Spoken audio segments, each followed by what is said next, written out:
हाय hello everyone. So retail jewellery space से दो बड़ी कंपनीज पे आज हम डिस्कशन करेंगे, कल्याण ज्वेलर्स एंड सेंको गोल्ड। दोनों का Q2 का रिजल्ट देखेंगे, कौन कौन में क्या मेजर हाईलाइट रहा है उस पर बात करेंगे एंड आगे किस तरीके की अपॉर्चुनिटी लगती है दोनों स्टॉक्स में उस पर डिस्कशन करेंगे। सो कल्याण ज्वेलर से स्टार्ट करते हैं। रिटेल ज्वेलरी स्पेस के अंदर कल्याण ज्वेलर को अगर आप देखोगे तो ये सबसे कंसिस्टेंट प्लेयर रहा है पिछले 3-4 साल के अंदर। मतलब हार्डली ऐसा कोई आपको क्वार्टर दिखेगा जहां पे इस कंपनी की अंडर परफॉर्मेंस आई है। इनफैक्ट बीच में बहुत सारे ऐसे क्वार्टर्स आए हैं जहां पे बाकी प्लेयर्स ने, पूरी इंडस्ट्री को थोड़ा बहुत चैलेंज आया है ग्रो करने में। रीसेंट एग्जाम्पल आपका लास्ट क्वार्टर Q1 का क्वार्टर, जिसमें हमने देखा कि हीट वेव की वजह से, इलेक्शन की वजह से जो बाकी प्लेयर्स हैं उनका ग्रोथ नहीं आया, बहुत बहुत वीक ग्रोथ आया। लेकिन कल्याण ने उस क्वार्टर में भी 26-27% का ग्रोथ रिपोर्ट करा। सो एक एक एक बहुत ही अच्छा टर्न अराउंड रहा है पिछले 3-4 साल में कल्याण का। एंड इन्होंने जो इस इंडस्ट्री का बड़ा प्लेयर है टाइटन, उसको इतना ज्यादा टफ कंपटीशन दिया है पिछले कुछ सालों में कि टाइटन को, जो कुछ टाइम पहले तक मार्जिन इंप्रूवमेंट का गाइडेंस दे रहा था, अब टाइटन किस पे बात कर रहा है कि हमको हमारा मार्जिन प्रोटेक्ट करना है। सो ग्रोथ पे तो इंपैक्ट पड़ा ही है टाइटन के, प्लस उनके मार्जिन पे, उनके प्रॉफिटेबिलिटी पे भी काफी ज्यादा इंपैक्ट पड़ा है पिछले कुछ सालों में। सो कल्याण का इस फाइनेंशियल ईयर में क्या टारगेट है कि हमको 80 नए स्टोर्स ओपन करने हैं कल्याण के। देन कैंडीर जो इनका ई कॉमर्स ब्रांड है, उसका अब ये फिजिकल स्टोर भी एक्सपैंड कर रहे हैं, तो 50 स्टोर्स उसके ओपन करने का टारगेट है। प्लस 3-4 स्टोर कंपनी प्लान कर रही है कि मिडिल ईस्ट वाले बिजनेस में ओपन करेगी और यूएस के अंदर भी एंटर करने का प्लान है कल्याण का। तो इनका Q2 का रिजल्ट देखते हैं कि ओवरऑल परफॉर्मेंस कैसा आया है एंड स्टोर एक्सपेंशन पे किस तरीके की प्रोग्रेस रही है कंपनी की। तो ये आप जो देख रहे हो ये कल्याण का नया मॉडल है, एसेट लाइट मॉडल है। फ्रेंचाइजी मॉडल के थ्रू कल्याण पिछले 2-3 साल से अपने नए स्टोर्स को ओपन कर रहा है। इसमें भी इंक्रीमेंटल जितने भी स्टोर ओपन करने का प्लान है अब कल्याण का, वो और भी ज्यादा एसेट लाइट हो जाएगा। बिकॉज अभी तक ये जितने भी स्टोर्स ओपन करते थे फोको मॉडल के अंडर, उसमें जो इन्वेंट्री है या स्टोर का जितना भी कैपेक्स है वो कल्याण को खुद करना पड़ता था। लेकिन अब इंक्रीमेंटली आगे जो उनकी नई एग्रीमेंट हुई है फ्रेंचाइजीज के साथ में, उसमें जितने भी नए स्टोर्स ओपन होंगे तो सारा कैपेक्स जो है इन्वेंट्री से लेकर के स्टोर मेंटेनेंस का, वो सारा इनका फ्रेंचाइजी को करना रहेगा। प्लस सिर्फ सैलरी वगैरह जो पार्ट है वो कल्याण देखेगा, बाकी सारा का सारा जो कैपेक्स है वो इनके फ्रेंचाइजीज करेंगे। सो ये और भी ज्यादा एसेट लाइट हो जाएगा कल्याण के लिए। देन स्टोर एक्सपेंशन पे अगर हम देखें तो 80 स्टोर्स का टारगेट था कल्याण का इस साल का, जिसमें से कल्याण के इन्होंने खुद के 49 स्टोर्स ऑलरेडी ओपन कर दिए, मतलब कि मोर देन 50% टारगेट आपका अचीव हो चुका है। फिर जो इनका कैंडीर वाला जो ब्रांड है ई कॉमर्स वाला, उसमें टोटल 50 स्टोर्स ओपन करने का प्लान था। अभी तक कंपनी 24 स्टोर इसके भी ओपन कर चुकी है, यानी फर्स्ट हाफ आपका इस फाइनेंशियल ईयर का कंप्लीट हुआ है और आपने 50% टारगेट अपना ऑलरेडी कंप्लीट कर लिया है। यूएस के अंदर जो इनका प्लान था कि हम सेकेंड क्वार्टर में बिफोर दिवाली एटलीस्ट हम स्टोर ओपन कर लेंगे, वो थोड़ा सा डिले हो गया है। बट मैनेजमेंट का कहना है कि थर्ड क्वार्टर के अंदर ही हम उसको ओपन कर लेंगे यूएस के अंदर भी। स्टोर एक्सपेंशन में एक और चीज क्या है कि ये जो नया स्टोर जो लेते हैं जो फोको मॉडल के अंदर, उसमें जो लीज एग्रीमेंट होता है वो लीज होता है कल्याण के नाम पे। देन कल्याण उसको आगे सब लीज करता है अपने फ्रेंचाइजी को। सो ऐसा क्यों करता है? बिकॉज मैनेजमेंट का कहना है कि कल को चल के हो सकता है, ऐसी पॉसिबिलिटी है कि जो हमारा फ्रेंचाइजी है वो दूसरे बिजनेस में शिफ्ट हो जाए, या ये वाला बिजनेस वो बंद कर दे, या फिर मे बी वो हमारे कॉम्पिटिटर को ज्वाइन कर सकता है। सो उस केस में हम उस पर्टिकुलर स्टोर के एड्रेस के साथ में कॉम्प्रोमाइज नहीं करना चाहते, कल्याण के ब्रांड के साथ में कॉम्प्रोमाइज नहीं करना चाहते। सो हमारा मानना ऐसा है कि एक बार कहीं पे स्टोर ओपन हो गया तो उसमें फुटफॉल आना स्टार्ट हो जाता है, एक ब्रांड बन जाता है आसपास के एरिया में। तो उसके साथ हम कॉम्प्रोमाइज नहीं करना चाहते, इसीलिए लीज जो है वो मेनली कल्याण के खुद के नाम पे होता है। तो ये पूरा इनका स्टोर एक्सपेंशन का प्लान है, पूरा प्रोग्रेस पे चल रहा है। देन इनके अगर हम इंडिया नंबर्स देखें तो हमने Q2 का अपडेट तो पहले भी डिस्कस किया ही था। 39% की ग्रोथ है कल्याण की इंडिया बिजनेस के अंदर। अब ये नंबर इसीलिए भी इतना ज्यादा इंपॉर्टेंट हो जाता है क्योंकि अगर आप कल्याण का पिछले 3-4 साल का ट्रैक रिकॉर्ड देखोगे तो एक भी ऐसा क्वार्टर नहीं है जिसमें इनका इंडिया बिजनेस 10-12% से ग्रो किया हो। हर एक क्वार्टर में हम देखते हैं कि इनका वाई वाई ग्रोथ जो है इंडिया के अंदर वो 25, 30, 35, इनफैक्ट बहुत सारे क्वार्टर्स में 40% तक की ग्रोथ कंपनी रिपोर्ट करता है। तो वो कंसिस्टेंसी इन्होंने मेंटेन करके रखी है। देन नंबर ऑफ शोरूम वगैरह देखोगे तो उसमें भी अच्छा इंक्रीज आया है। और इनका जो SSG अगर आप देखोगे, सेम स्टोर सेल्स ग्रोथ 23% रहा है। कल्याण के बहुत सारे स्टोर्स जो हैं वो पुराने हैं, नए स्टोर्स नहीं है, लेकिन उसके बाद भी इनका सेम स्टोर ग्रोथ कितना आ रहा है? 23%। तो ये हमको एक इंडिकेशन दे रहा है कि इंडस्ट्री में डिमांड किस तरीके की है। देन इंडिया का ये वाला जो आप स्लाइड देख रहे हो, ये पूरा स्टोरी रहा है कल्याण का। कल्याण 3-4 साल पहले जो है वो एक रीजनल प्लेयर था, साउथ इंडियन बेस्ड प्लेयर था। 70% इस कंपनी की जो प्रेजेंस थी वो साउथ में थी। आज के टाइम पे इनके 65% जो स्टोर्स है वो नॉन साउथ में है। इसीलिए आप देख रहे हो कि रेवेन्यू शेयर कंपनी का दोनों रीजन से ऑलमोस्ट इक्वल होता जा रहा है। साउथ वाला लगभग 50% से ज्यादा कंट्रीब्यूट करता है, 51-52%, लेकिन नॉन साउथ रेवेन्यू का शेयर भी लगातार बढ़ता जा रहा है। एंड जिस तरीके से कंपनी इंक्रीमेंटल नए स्टोर्स ओपन कर रही है, बहुत जल्दी हम देखेंगे कि नॉन साउथ रेवेन्यू का शेयर साउथ के रेवेन्यू के शेयर को भी क्रॉस कर लेगा। फिर सेगमेंट वाइज अगर हम देखें तो दोनों सेगमेंट में बहुत अच्छी ग्रोथ आई है कल्याण की। गोल्ड ज्वेलरी जिसका प्राइस हम देख ही रहे हैं कि पिछले एक साल में 20-25% बढ़ गया है, स्टिल 38% का ग्रोथ आया इनके गोल्ड वाले बिजनेस के अंदर। और स्टड ज्वेलरी, आपका जो डायमंड ज्वेलरी होता है, उसमें भी 45% की ग्रोथ आई है। ये नंबर इसीलिए भी इतना ज्यादा इंपॉर्टेंट हो जाता है बिकॉज कुछ वीक पहले हमने टाइटन को डिस्कस किया था।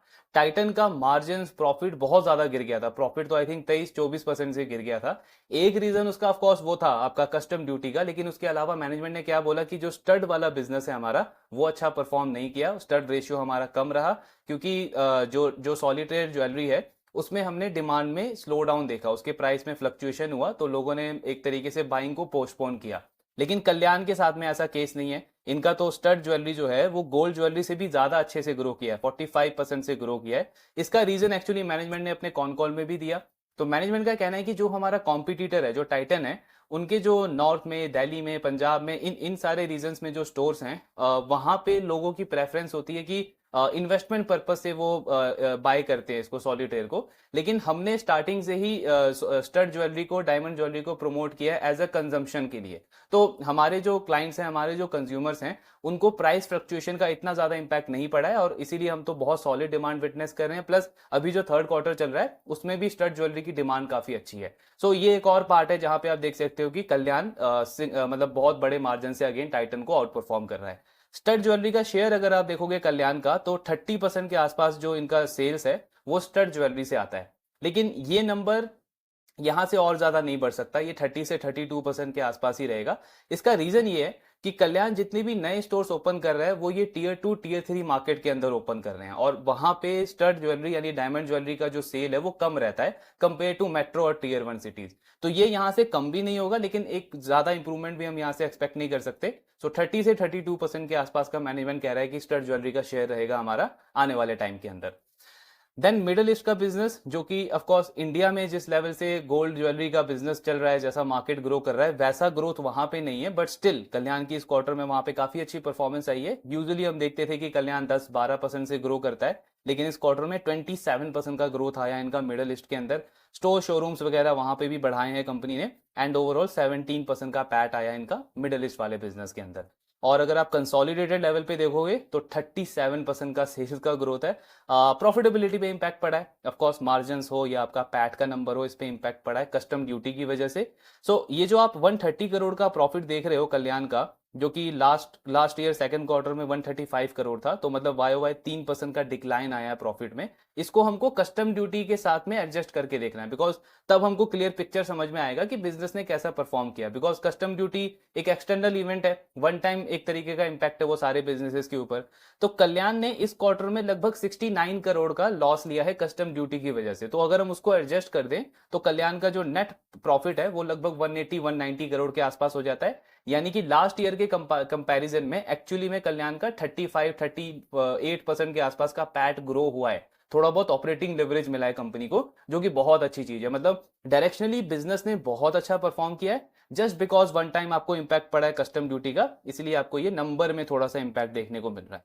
तो ये पूरा कल्याण का रिजल्ट था, सॉलिड नंबर है। और मैनेजमेंट ने थर्ड क्वार्टर का अपडेट भी शेयर किया है अक्टूबर मंथ का। सो अक्टूबर मंथ का इनका कहना है कि जो हमारा एसएसजी रहा है, सेम स्टोर सेल्स ग्रोथ, वो 20% रहा है। अगेन हमको क्या दिखाता है ये कि डिमांड मोमेंटम कंटिन्यू चल रहा है कल्याण के लिए। और मैनेजमेंट का कहना है कि सेकंड हाफ जो रहेगा हमारा, वो उसमें ये ग्रोथ मोमेंटम मेंटेन रहेगा। सेकंड हाफ भी काफी अच्छा रहेगा, 30-35% का ग्रोथ मोमेंटम कल्याण के लिए मेंटेन रहेगा सेकंड हाफ के अंदर भी। सो ये पूरा रिजल्ट था कल्याण का। अब बात करते हैं दूसरे प्लेयर पे, सेनको गोल्ड की। सो सेनको गोल्ड का हमने देखा था लास्ट क्वार्टर में उनका सेल्स थोड़ा सा इंपैक्ट हुआ था because of heat wave and election. 9-9.5% का ग्रोथ आया था सेनको गोल्ड का। लेकिन इस क्वार्टर में उनका बिजनेस अपडेट तो जो हमने देखा था सेकंड क्वार्टर का, वो अच्छा ही आया था। प्लस अगर आप रिजल्ट भी देखोगे ओवरऑल, सो कंपनी ने अच्छे नंबर्स रिपोर्ट करे हैं। 31% का इनका ग्रोथ है सेल्स में टॉप लाइन के अंदर, और फर्स्ट हाफ में भी 18% के आसपास की ग्रोथ है। लास्ट क्वार्टर में सेनको ने एक्चुअली सेल्स तो नहीं बढ़ी थी, लेकिन प्रॉफिट काफी अच्छा आया था, 80-85% के आसपास का ग्रोथ आया था कंपनी के पैट के अंदर। सो इस क्वार्टर में भी अगर आप देखोगे तो अगर हम कस्टम ड्यूटी से एडजस्ट करें तब तो पैट बहुत अच्छा है। वैसे अगर आप देखोगे तो नेट प्रॉफिट इनका बिल्कुल फ्लैट है। पिछले साल सेकंड क्वार्टर में 12 करोड़ का प्रॉफिट था, इस साल कंपनी ने वही 12 करोड़ का प्रॉफिट फिर से रिपोर्ट करा है, लेकिन इसमें कस्टम ड्यूटी का इंपैक्ट पड़ा है। लगभग 28 से 29 करोड़ जो है इनको वो लॉस लेना पड़ा है कस्टम ड्यूटी की वजह से। अगर हम उसको एडजस्ट कर दें तो कंपनी का एक्चुअल प्रॉफिट जो है वो 30 से 40 करोड़ हो जाता है। तो उसका मतलब क्या हुआ कि सेनको का भी ऑपरेटिंग लेवरेज बहुत जबरदस्त मिला है इनको इस क्वार्टर में भी, एंड पैट ग्रोथ अच्छा अच्छा रिपोर्ट करा है कंपनी ने, जस्ट बिकॉज वो कस्टम ड्यूटी का वन टाइम इंपैक्ट लेना पड़ा है कंपनी को। सो सेनको का कह रहा है, मैनेजमेंट कह रही है कि थर्ड क्वार्टर में भी इनका 27 से 30 करोड़ के आसपास का वो इंपैक्ट रहेगा, कस्टम ड्यूटी का इंपैक्ट रहेगा, मतलब 30 करोड़ के आसपास का लॉस ये थर्ड क्वार्टर में भी लेंगे। तो नेट लेवल पे 50 से 60 करोड़ का इंपैक्ट होगा सेनको के ऊपर। कल्याण का टोटल इंपैक्ट 120 करोड़ के आसपास एक्सपेक्टेड है, जिसमें से कंपनी ने 69 करोड़ ऑलरेडी Q1 में ले लिया है। तो सेनको के अगर अब हम स्टोर एक्सपेंशन की बात करें तो लगभग अभी उन्होंने 6 से 7 स्टोर्स ओपन कर दिए हैं। सेकेंड हाफ में उनका प्लान है कि वो 10 से 12 स्टोर्स और ओपन करेंगे, मतलब नेट लेवल पे 18 स्टोर ओपन करने का प्लान है सेनको का।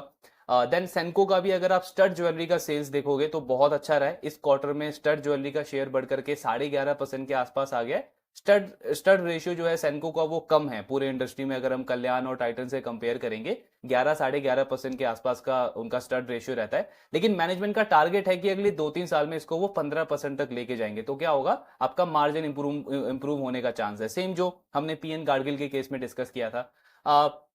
देन सेनको का कहना है कि डायमंड का तो सेल्स अच्छा रहा ही है, प्लस गोल्ड में प्राइसेस बढ़ने के बाद भी हमारा जो गोल्ड ज्वेलरी का जो वॉल्यूम ग्रोथ है वो लगभग 10-12% के आसपास रहा है। एंड यूजुअली हम क्या देखते हैं कि थर्ड क्वार्टर में हमारा सबसे सबसे बेस्ट नंबर आता है, लेकिन इस बार क्योंकि वो सेकंड क्वार्टर में आपका जो ड्यूटी कट हुआ, इंपोर्ट ड्यूटी कट हुआ, उसकी वजह से मैनेजमेंट का कहना है कि अगस्त के अंदर ही हमने एक मिनी धनतेरस देखना शुरू कर दिया था। डिमांड बहुत अच्छे से प्ले आउट हुई।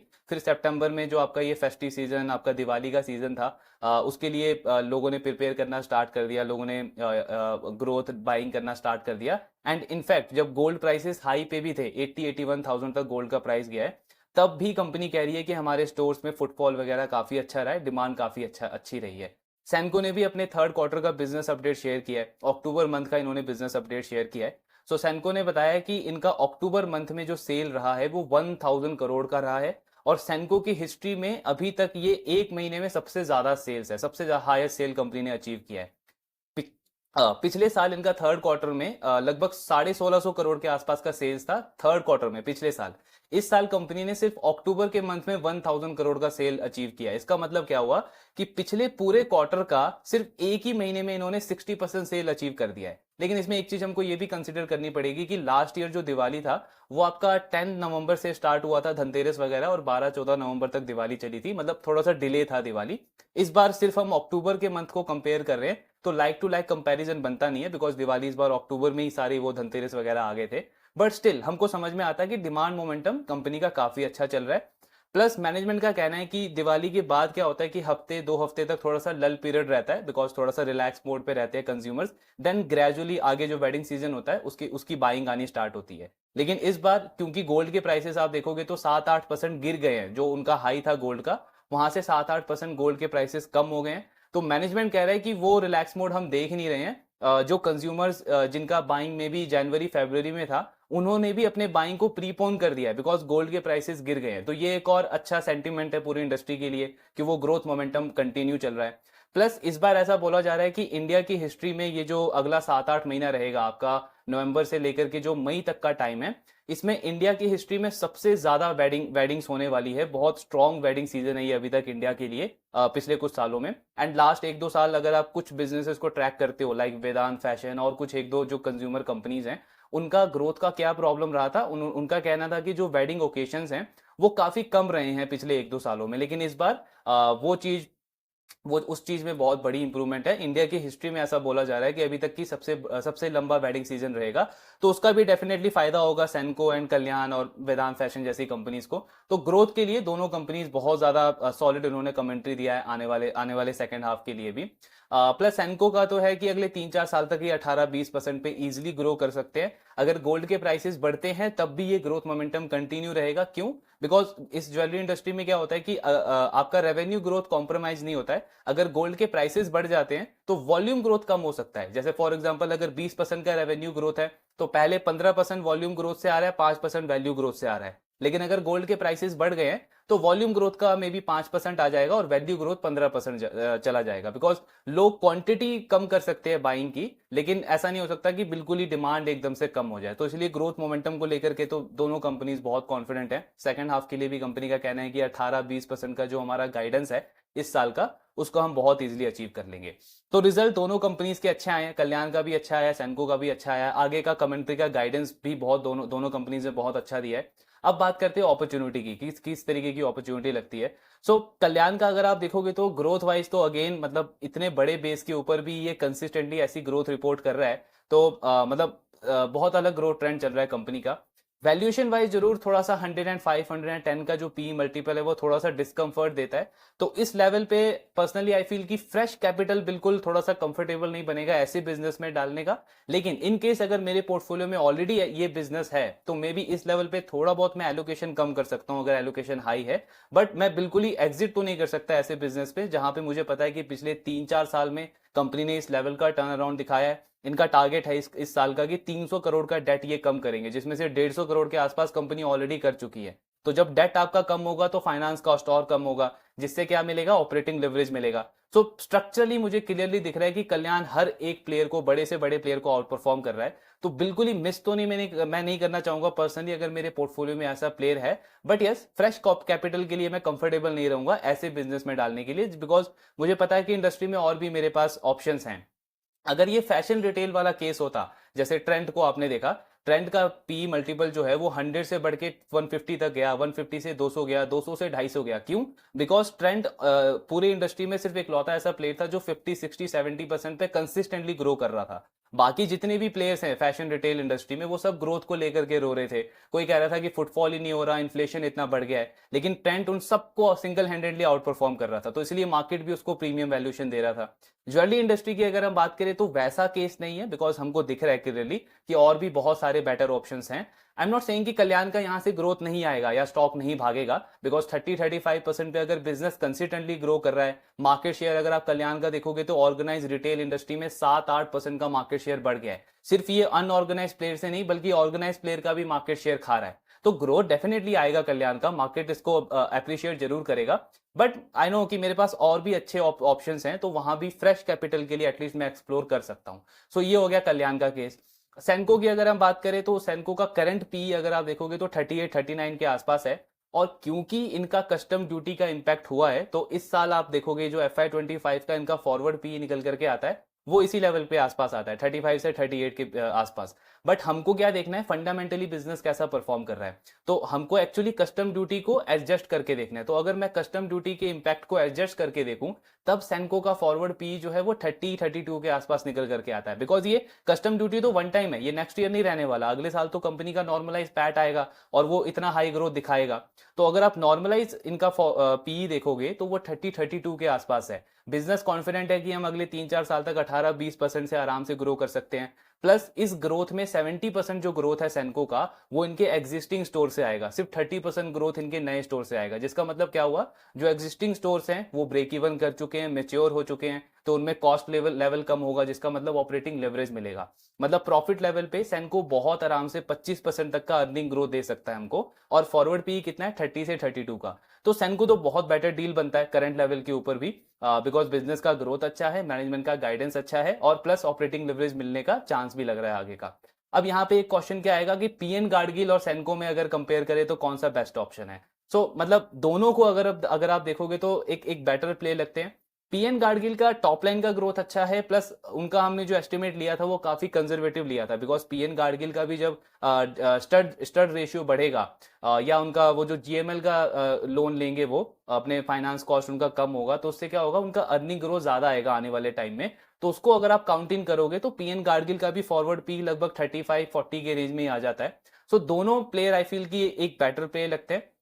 एंड अगर मेरे पास पोर्टफोलियो में स्कोप है तो मैं प्रेफर करूंगा कि दोनों को लेके प्ले करना चाहिए, बिकॉज दोनों वैल्यू ग्रोथ है, वैल्यू उनका काफी लो है, 35-40 का पी मल्टीपल है, प्लस टॉप लाइन का ग्रोथ 25-30% का चल रहा है। सो इंटरेस्टिंग प्ले है दोनों ही कंपनीज का। एंड इसके साथ में आप देखोगे जो ज्वेलरी मैन्युफैक्चरर है या जो ज्वेलरी डिजाइनर है, वो क्लियरली हमको समझ में आता है कि उनके पास कितना स्ट्रॉन्ग टेलविंड है, बिकॉज स्काई गोल्ड आरबीजेड के लिए ये सारे इनके क्लाइंट्स हैं, कल्याण हो, आपका टाइटन हो, या आपका सेंको हो, मालाबार ज्वेलरीज हो। जब ये कंपनीज इतने हाई पेस पे ग्रो कर रही है और अगले 3-4 साल का सॉलिड गाइडेंस दे रही है, तो सिंपल कॉमन सेंस लगाना है हमको कि समझ में आता है कि स्काई गोल्ड आरबीजेड के लिए तो बहुत ईजी है इतने लो बेस पे 50-60% पे ग्रो करना। तो पूरी इंडस्ट्री में स्ट्रॉन्ग टेलविंड है, रिटेलर्स के साथ में भी हम प्ले कर सकते हैं, प्लस मैन्युफैक्चरर के साथ में भी प्ले कर सकते हैं, दोनों जगह बहुत अच्छी अपॉर्चुनिटीज है। बाकी इनका ट्रैकिंग कंटिन्यू रखेंगे, कॉन कॉल भी डिस्कस कर लेंगे, और आपके जो डाउट्स है शेयर करते रहिए। Thank you very much.